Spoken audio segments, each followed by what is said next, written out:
Honesta Ação Penal 506-31-30-17, continuidade do depoimento do senhor ex-presidente Luiz Inácio Lula da Silva.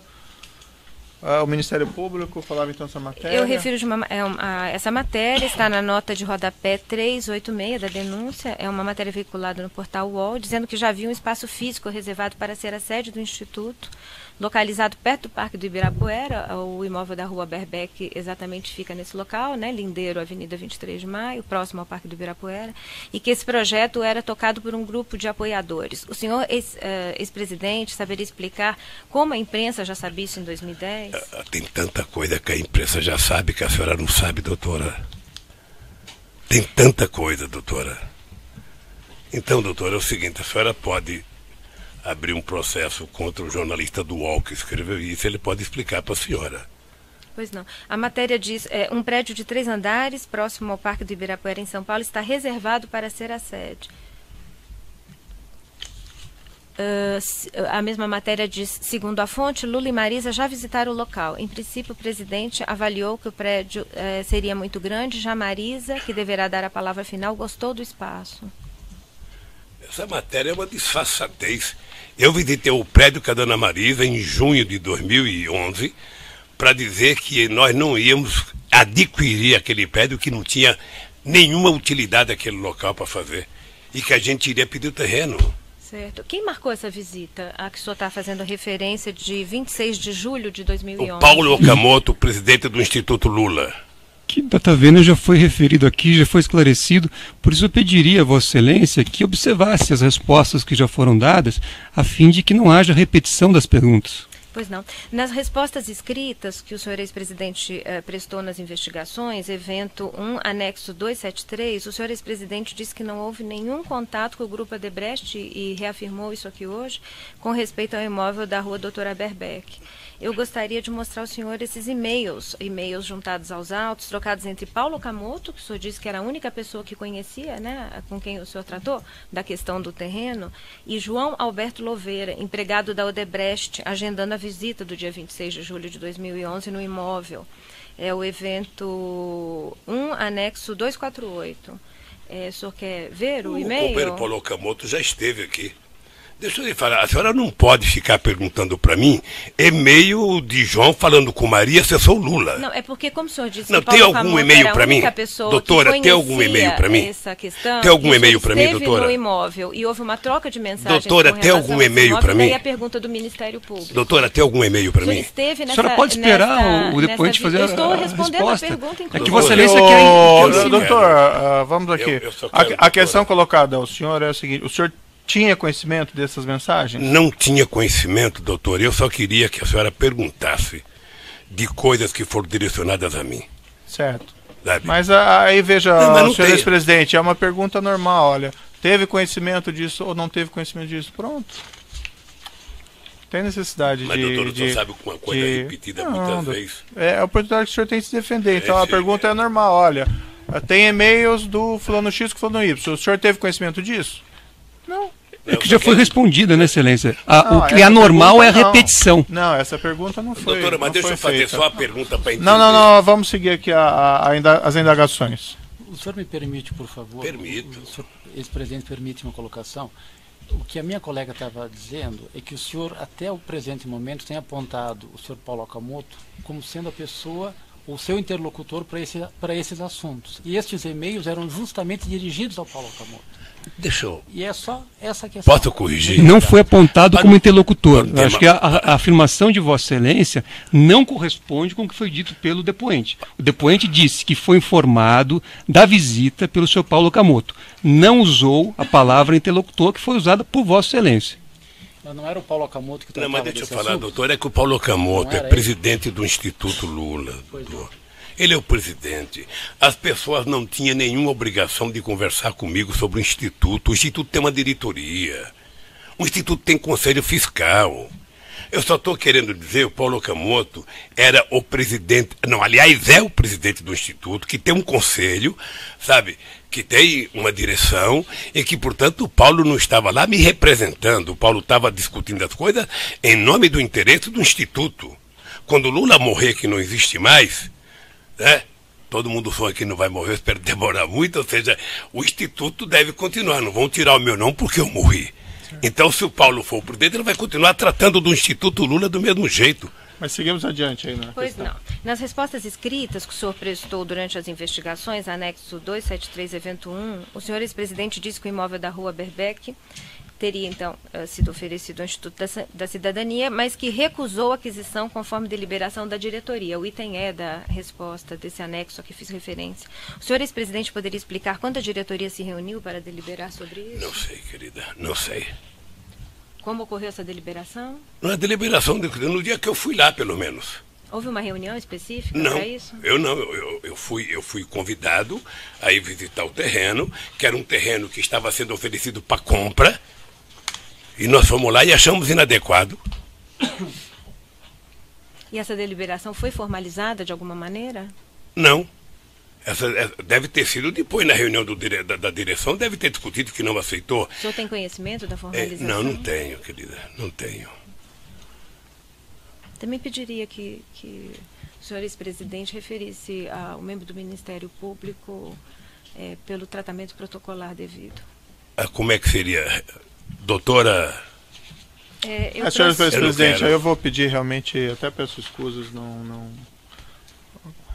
percebi isso de maneira tão clara. Sei que, evidentemente, o senhor ex-presidente não tem nenhuma intenção negativa em utilizar esse termo querida, mas peço que não utilize, tá? Pode chamar de doutora, tá bem. Senhora procuradora, tá bem. Perfeito. O senhor Alexandrino Alencar relatou aqui em juízo que o Grupo Odebrecht continuou procurando imóveis para o Instituto Lula depois da visita feita em julho de 2011 ao imóvel da Rua Doutora Berbeck. Foi inclusive apresentado um projeto feito pela Odebrecht para a reforma do atual prédio do Instituto Lula, aquela sede localizada no Ipiranga. O senhor teve conhecimento disso? Eu não tenho conhecimento, doutora, e acho que é mentira. Porque depois que nós fomos ver e achamos inadequado, nós fomos à Prefeitura de São Paulo falar com o prefeito Kassab, que aceitou mandar um projeto de lei para a Câmara de Vereadores, doando um terreno na Cracolândia para que nós fizéssemos o Instituto. A Câmara de Vereadores aprovou o terreno e, com base nesse terreno, nós começamos a elaborar um projeto do que seria o futuro Memorial da Democracia.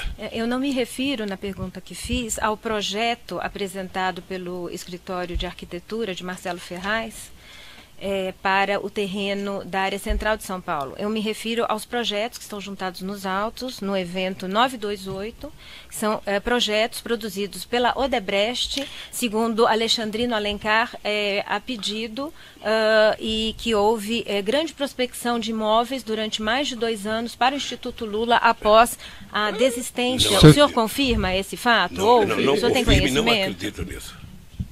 O senhor tem conhecimento? Não. Não. Pois não. Qual a relação do senhor com Alexandrino Alencar? Ele era empregado da Odebrecht e andava com Emílio Odebrecht. Ele o acompanhava nas reuniões com o senhor na presidência?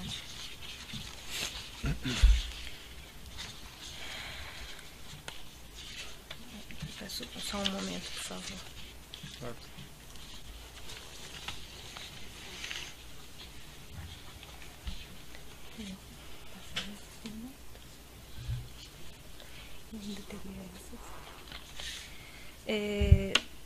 Com relação à referência que o senhor fez ao fato de ter mantido diversas reuniões com Emílio Odebrecht, e agora o senhor disse que às vezes acompanhado de Alexandrino Alencar, o senhor poderia esclarecer a sua relação com o grupo Odebrecht? A mesma relação que eu tinha com todo o empresariado brasileiro. Se a doutora se lembrar bem, eu fui o presidente que mais fui ao Ministério Público. Eu fui o presidente que mais reuni empresários de todos os setores desse país. Fui o presidente que mais viajei, sabe, o mundo. Fui o presidente que mais viajei no país e, portanto, fui o presidente que mais tive contato com empresários. Sim. Muitos, mas muitos, com todos. E o Emílio era um grande empresário, como era grande empresário a Camargo Correia, a OAS, os produtores de etanol, o Pão de Açúcar, as indústrias automobilísticas, toda a gente conversou comigo todo o tempo. Não tinha preferência a Odebrecht. Mas nessas reuniões, Emílio Odebrecht levava pedidos de interesse do grupo Odebrecht? Não, o Emílio era um empresário organizado e eu passei a adotar, sabe, todo empresário que conversasse comigo tinha que dizer antes qual era o assunto. Porque você não pode fazer uma reunião com o empresário e chegar lá, o empresário chegar com uma pauta e você não tem informação. Tá? Então o Emílio levava a pauta do setor, sabe, levava a pauta da ABDIB, levava a pauta do Sindicato da Construção Civil. E assim levava, o etanol levava a pauta do setor de etanol, a indústria automobilística levava a pauta da indústria automobilística. Levava questões relativas à Petrobras? Relações ao desenvolvimento do Brasil. E a Petrobras era uma empresa que tinha muita importância no desenvolvimento do país. Pois não. Há uma outra audiência, um documento relativo à audiência com o presidente Luiz Inácio. Além daquela que fiz referência anteriormente, é um documento que consta do evento 928, anexo 13, audiência com o excelentíssimo senhor presidente da República, Luiz Inácio Lula da Silva, Brasília, 5 de agosto de 2005. Dentre os diversos pontos desta pauta, há referência no item 6, diversos, relação com a Petrobras versus importância do diretor PR. Seria Paulo Roberto? O senhor tem conhecimento? Antes, pela ordem, eu gostaria de esclarecer. Examinar o documento dos autos? Eu gostaria de esclarecer pela ordem que esse documento é objeto do incidente de falsidade também. Certo. A pergunta é se o senhor se recorda dessa certo, reunião. Mas é que me parece. Se teria havido essa reunião e se foi tratado esse assunto. É que a defesa gostaria só de ter. Só de ter a palavra. O doutor intervém toda hora no interrogatório novamente. Tudo bem, mas tudo bem, só que a lei me dá esse direito de formular a questão de ordem. Estou levando ao juízo a questão de que este documento é objeto de incidente de falsidade que ainda não foi processado. Perfeito, mas isso impede de ser feita pergunta sobre ele ao seu cliente? Isso impede, sim, impede por uma simples questão, porque há inclusive informações que foram juntadas aos autos a respeito disso. O doutor já colocou o seu ponto, agora sim. Sim, mas se Vossa Excelência puder... Não, eu já ouvi o senhor, o doutor já falou. Eu não terminei meu raciocínio, É que Vossa Excelência quer cortar a defesa. O senhor ex-presidente... O incidente não impede as perguntas e a pergunta se recorda de uma reunião em que houve esse tema, só isso. Tem medo que o seu cliente tenha que responder? Não, medo não tenho, medo nenhum. Vossa Excelência não respeita a defesa. Vossa Excelência não respeita a defesa. Mas está mais uma vez claro que Vossa Excelência não respeita a defesa. O doutor não respeita a ordem da audiência. Vossa Excelência não respeita a defesa. Então, se Vossa Excelência seguir a lei e processar o incidente de falsidade, a defesa agradece. Agora, se a lei é diferente, então a defesa vai não só lamentar, como tomar as providências legais. A sua questão está indeferida, doutor. O doutor está errado, o incidente está sendo encaminhado e nós podemos indagar o seu cliente sobre esse objeto dessa reunião. Se não se recordar, ou se isso não aconteceu, isso é perfeito. O doutor não precisa intervir na audiência a todo momento, que isso é perturbador, perturba a ordem normal da audiência. Farei as intervenções sempre que necessário e Vossa Excelência não poderá me impedir. Doutor Moro, eu só queria dizer o seguinte, vamos voltar à normalidade aqui. É o seguinte, vocês têm o direito de perguntar, ele tem o direito de não concordar, o juiz Moro tem o direito de indeferir, sim, eu então, tenho o direito de falar ou não falar. Então está deferida a questão. Deixa eu então peço para o senhor responder. Nunca o Emílio discutiu comigo o cargo da Petrobras. Nunca. E não ousaria discutir, nem ele e nenhum outro empresário. Essa pauta de audiência é de agosto de 2005, quando Paulo Roberto Costa já ocupava o cargo. Eu não sei. Tratavam sobre atuação? Eu não sei. O senhor não sabe dizer. Pois não, agradeço. Há também um documento nos autos, evento 928, anexo 34, é um e-mail de Marcelo Odebrecht para Pedro Novis, para o seu pai Emílio. Eu não sei se o senhor conhece o teor desse documento que está nos autos. É um e-mail de 31 de outubro de 2006, em que Marcelo Odebrecht, dirigido ao seu pai e a Pedro Novis, com o seguinte teor: Pedro, meu pai, nas conversas com Lula, equipe, acho importante mencionar em termos de pessoa. E aí tem o texto: manutenção de Guido e equipe no Ministério da Fazenda, estão afinados e jogando, garantia de não paralisação, tem o apoio de grande parte do setor produtivo e certa reação dos bancos. Manutenção de Damião e equipe do BNDES estão afinados, inclusive com o MF, imagina o Ministério da Fazenda, o que é importante. E jogando com efetividade, uma das melhores equipes em anos no BNDES. Márcio Fortes, um dos quadros mais eficientes e leais do governo, conhece como poucos e sabe tratar a burocracia do governo. Marta Suplicy, dos quadros mais eficazes do PT. Petrobras, Gabriele, Duque e Paulo Roberto, eficientes e de muita lealdade e compromisso com as necessidades do governo, sabendo conciliá-las com os interesses internos corporativos. E segue: Ministérios Executivos de Infraestrutura, Integração e Transportes principalmente, precisam um choque de gestão para pôr em andamento projetos, inclusive PPPs.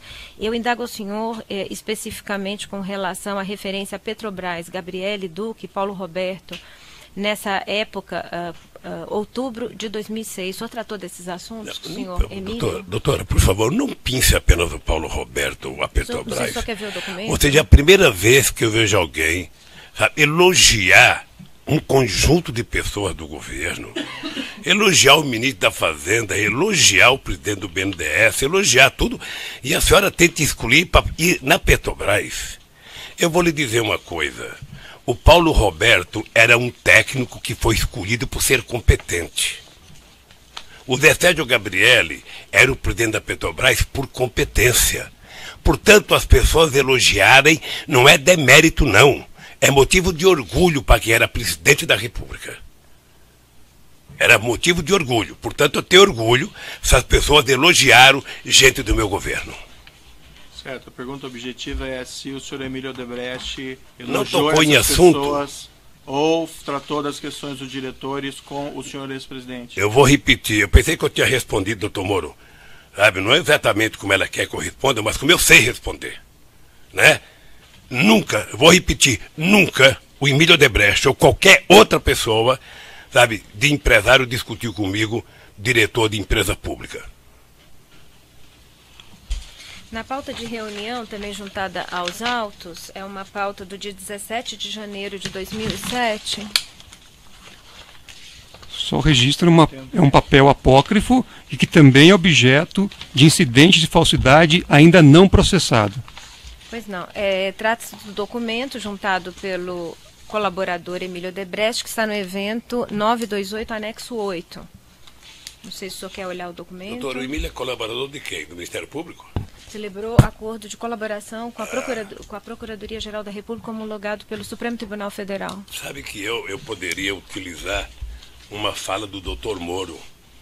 Sabe que não é correto ficar utilizando pessoas que são acusadas, que já prestaram declaração, para acusar um inocente.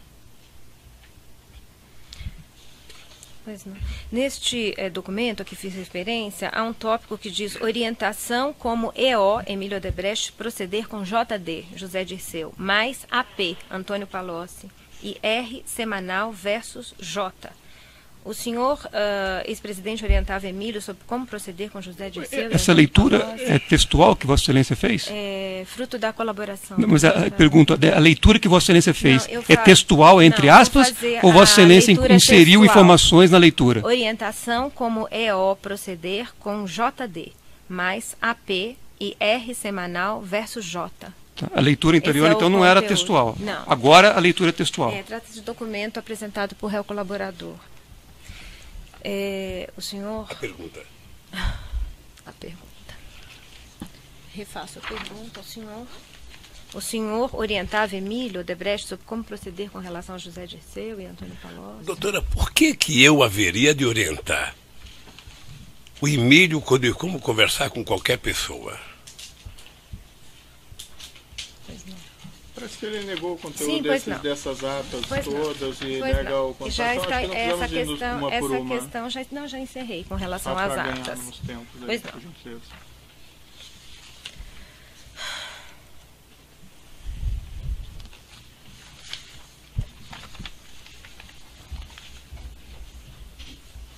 A construtora Norberto Odebrecht fez doações de 4 milhões para o Instituto Lula entre o final de 2013 e 2014. são recibos nos eventos 1008, anexo 3. O senhor ex-presidente sabe por que essas doações foram feitas? Doutora, eu já respondi, mas vou responder outra vez. A Odebrecht não tinha que pedir a opinião do Lula para fazer doação, porque o Lula não é diretor do Instituto Lula. Se ela fez alguma doação, essa doação está contabilizada no Instituto. Antônio Palocci disse que pediu essas doações para Marcelo, atendendo solicitação de Paulo Okamoto. O senhor tinha conhecimento disso? Não. O senhor Marcelo Odebrecht disse que essas doações foram deduzidas de uma conta corrente geral de propina mantida pelo grupo Odebrecht para beneficiar o governo do Partido dos Trabalhadores.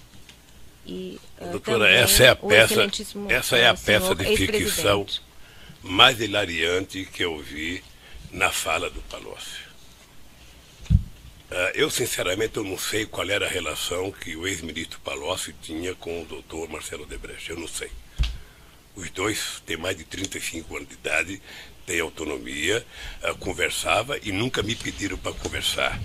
Sabe, se eles conversavam coisas, se tinha a fundo, se não tinha fundo, o doutor Palocci que explique. O Marcelo que explique. O dado concreto é que nem o Marcelo, nem o Emílio Odebrecht, eu nunca... Doutora, se eu responder e a senhora não prestar atenção, eu vou achar que não tem sentido o que a senhora me perguntou. O seu depoimento está gravado. Sabe, não, mas eu queria que a senhora ouvisse, porque quando a senhora pergunta, eu fico olhando para a senhora. Até por uma questão de respeito. Certo, mas o senhor estava respondendo, né? Eu estou lhe falando que nunca o Marcelo Odebrecht, nunca o Emílio Odebrecht, nunca nenhum empresário nesse país discutiu finança comigo. Nunca. Alguma vez lhe referiram sobre a existência de uma provisão de valores denominada conta amigo ou subconta amigo? Que está registrada em planilha? Não, eu fico sabendo disso porque a imprensa escreve. Planilha Programa Especial Italiano? Não. Eu tratava os empresários como empresários. Portanto, eu vou repetir, porque eu não sei se tem mais pergunta, doutor, é o seguinte. Eu tomei posse em janeiro de 2003 como presidente da República, deixei a presidência dia 30 de dezembro de 2010. Eu continuo desafiando um empresário que diga o seguinte: eu conversei de dinheiro com o Lula, seja 10 centavos ou 10 milhões. Eu nunca autorizei, nunca permiti, porque eu não queria nem perder o respeito com relação a eles e não queria que eles perdessem o respeito com relação a mim. Era por isso que esse país não dava certo. Porque o país era tratado como se fosse uma coisa pessoal.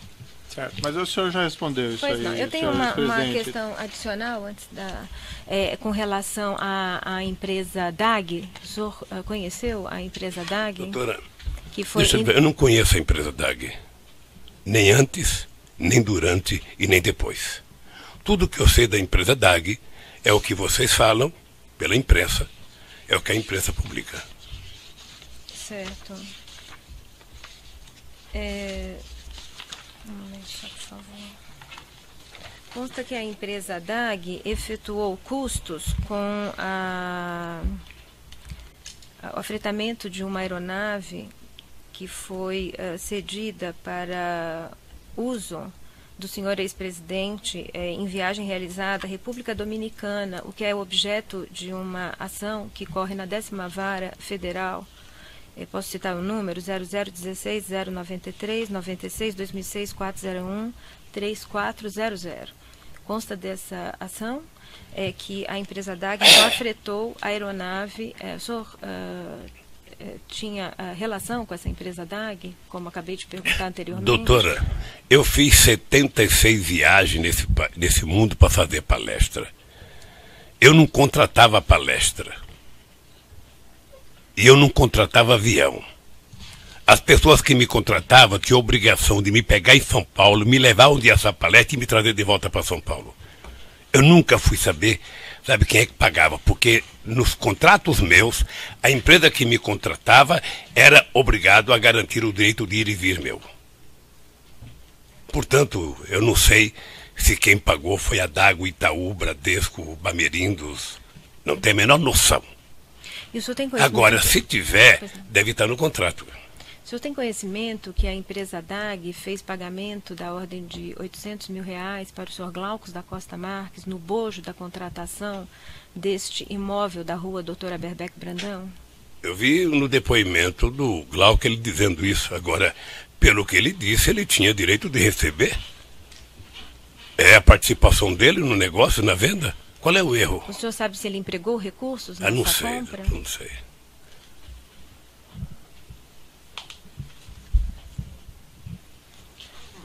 Por favor, eu queria que o senhor, ex-presidente, respondesse só 3 ou 4 questionamentos aqui, até porque já estamos nos alongando no tempo e cansando a todos. Primeiro, o senhor, quando depôs na outra ação penal, o senhor mencionou de um encontro com Renato Duque num hangar, num aeroporto em São Paulo em 2014. O senhor se recorda desse momento? Me recordo. Tá. O senhor não ocupava mais a presidência da República, nem tinha cargo na direção do Partido dos Trabalhadores. Qual foi o objeto dessa discussão, dessa conversa? Eu já disse no meu depoimento da outra vez. Pois não. Eu já disse no meu depoimento. Pela ordem, Excelência, esse fato também não consta na denúncia, quer dizer, Vossa Excelência está... respeito à contextualização dos fatos... Sim, mas não é objeto da denúncia, é isso que eu estou afirmando. Certo. Se não é objeto da denúncia, já foi... Sim, mas já foi esclarecido no depoimento anterior, não é objeto da denúncia, então, diante disso, a defesa técnica orienta que o depoente não responda, não é objeto da denúncia.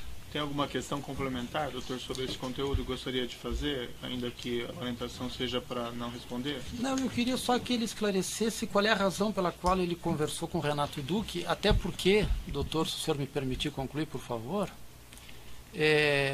o senhor ex-presidente disse aqui que não tinha relações com ex-diretores da Petrobras, que não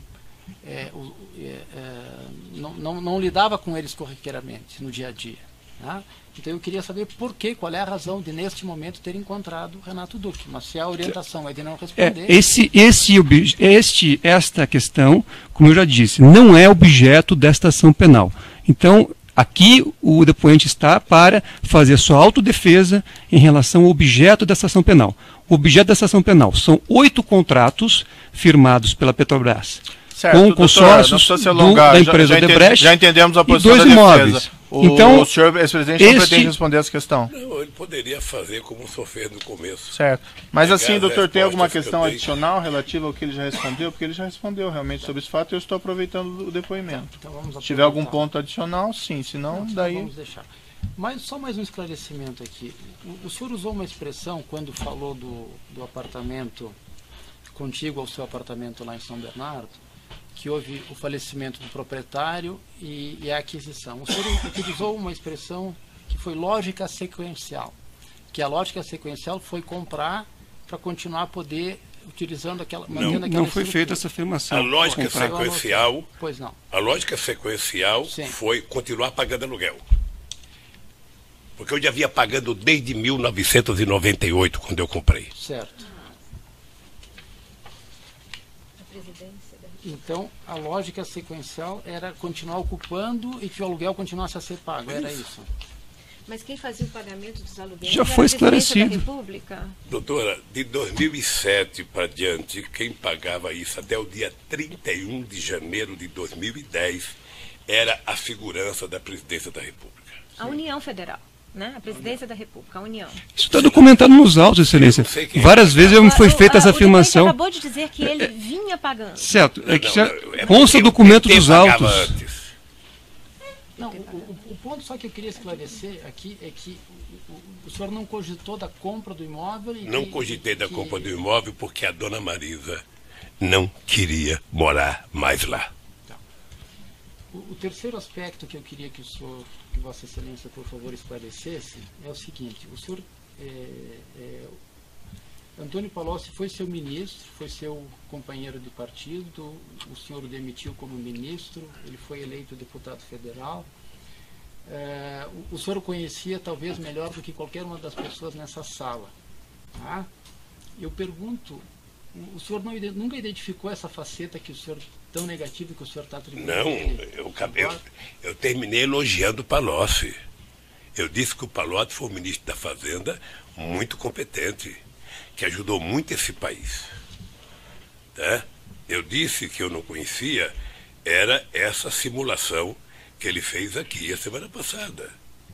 Ele veio, doutor, me desculpe, mas ele veio para cumprir um ritual. Quem conhece o Palocci, como eu conheço, percebeu que ele estava cumprindo um ritual. Eu já vi o Palocci em situações difíceis na área econômica. Né? O Palocci veio preparado para dizer, sabe, que tinha um fundo que eu sabia, para dizer que o doutor Emílio tinha me procurado para conversar, para dizer que eu tinha tentado bloquear a justiça, que eu chamei ele para conversar, para bloquear a justiça, sabe?